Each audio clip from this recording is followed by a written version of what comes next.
We got beautiful Michigan weather here going on today. It's been a very warm fall actually.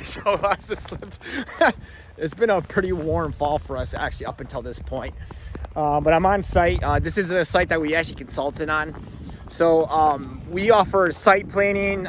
We offer a number of different services. This particular client, we assisted with site planning, so essentially helping them draw out their plan.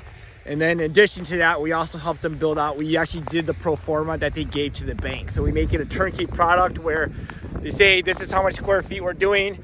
We want you to build out a pro forma for us so we can give it to the bank. Super detailed, gives them all the information they need to give us financing, which we found actually a lot of times it actually pays for itself, because when the bank sees how organized this pro forma is, it changes the perception about how they feel about the operators of this deal. You know, in self-storage, I find it's really rare that you have somebody that can do all aspects of the transaction. I have guys that are really, really good at building self-storage, but not good at operating. And then obviously I have some people that are really good at operating self-storage, but they're not good at building, or they haven't done that yet. So what we kind of do is we kind of bridge that gap. And so in this case, the operators for this property, they do not have self-storage operating experience, but they have a building construction background. But there's just some little things that kind of get used to with kind of tying things in place. So, you know, yesterday we had zero snow, and so I was hoping this site was going to look a lot easier to kind of conceptualize. You guys back there, they're actually going to pour concrete in the middle of the winter. So I'm not going to tie too much into concrete today, even though there are certain aspects that are very unique to do here in the winter. What I'm going to talk about here is how we did the site planning for this. So right across the street right there, that is a mobile home park, and you see this is actually on a corner lot. And so ideally what you'd like is that you'd like to have it where the majority of the traffic is, so people constantly see it with the signage and whatnot. So normally that would fall right there. That part is also where it'd be the easiest to get the most amount of storage on this lot, just based on how it's set up. Unfortunately, because of the layout of this and just kind of the topography of the land and also restrictions, we actually had to split the lot kind of in half. Now, one good thing about that is that when you split the lot in half, if you build a phase 2 later on, it makes it easier for bringing heavier equipment. So now in Michigan, and most of the time when you're getting the guidelines on where to build your driveway to enter, it's coming from the Department of Transportation. Sometimes it comes through zoning ordinance, the guidelines. Sometimes it even comes through the health department. So you can see is that right now I'm about halfway in the middle of the lot. So this is where the driveway kind of comes in right here. Okay, and then over here we have the retention pond right behind me, just kind of deep right there. And then you got 4 pads that way. So this is going to be a 2-phase storage facility. And then over on this side right here, this is kind of where they kind of dump some of the extra dirt.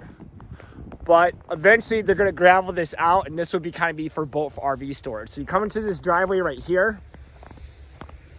Reason why this driveway is placed right here is you can see right across the street, there's another driveway. In almost all cases, if there's existing driveways along your parcel, that is where your driving place is going to be, even if it doesn't make sense with maximizing the amount of storage that you have. So of course, that's exactly what happened, because MDOT does not want people getting car accidents and coming in and out of a driveway. They don't want somebody coming around a blind curve and then hitting another car. So for the flow of traffic, this is to prevent car accidents. So that's why this driveway got placed right here. And so what will happen is they come in from this driveway to the right, the access to the boat RV, which is perfect because we want people that are taking a lot of space up to go one way. Eventually this can be more storage.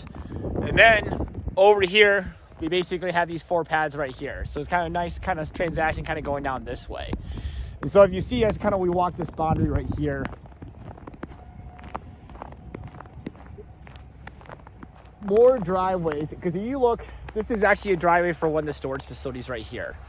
Ideally, if we did this right, what we would do is we would have kind of a retention pond area like right here, kind of a narrow strip that also is a green strip for pushing snow. There is a grade right here, and actually all this water will come down, and then there'll be a retention pond at the very, very bottom of the hill to kind of have that water flow through, and maybe tiny a storm if the city will allow it. So this would be the most ideal layout right here. You just come right through here, driveway all the way along here, and then you can maximize probably about another 1 to 2 more buildings, so 8 to 10,000 square feet. But because this driveway is right here, we had to basically figure out the most efficient way to do that. So because we have this driveway coming in through here, we had this narrow strip of buildings right here. But in Michigan, you don't want to orientate your buildings so that way it's you want to orientate them north and south, so that way then you have basically sun hitting the east and west side. If you orientate them east and west, then on the north side of the buildings you're going to have snow build and ice essentially. And so then now you'd have one building right here going perpendicular, and then you'd have those buildings here. So it just made sense to put the retention pond right here. So, man, my hands are getting pretty cold here, so I'm going to tie this video up really quickly. And then the other thing about it too as well is that if you have that curve in that driveway here, I can tell you that anytime you have a curve that goes around a road, this road is actually a state road. So I think the speed limit is 45 or 55 right here.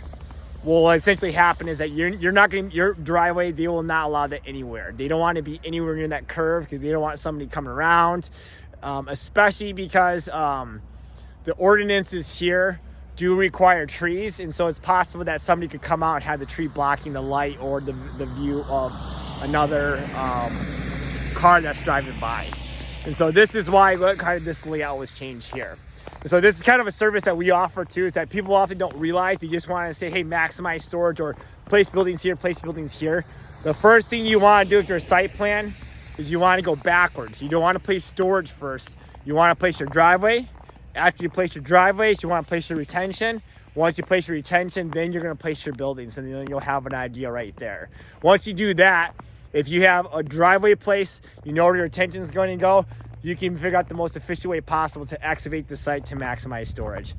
So that's it. I'm going to tie back in next week on a different topic in regards to securing the financing on self-storage. So stay tuned.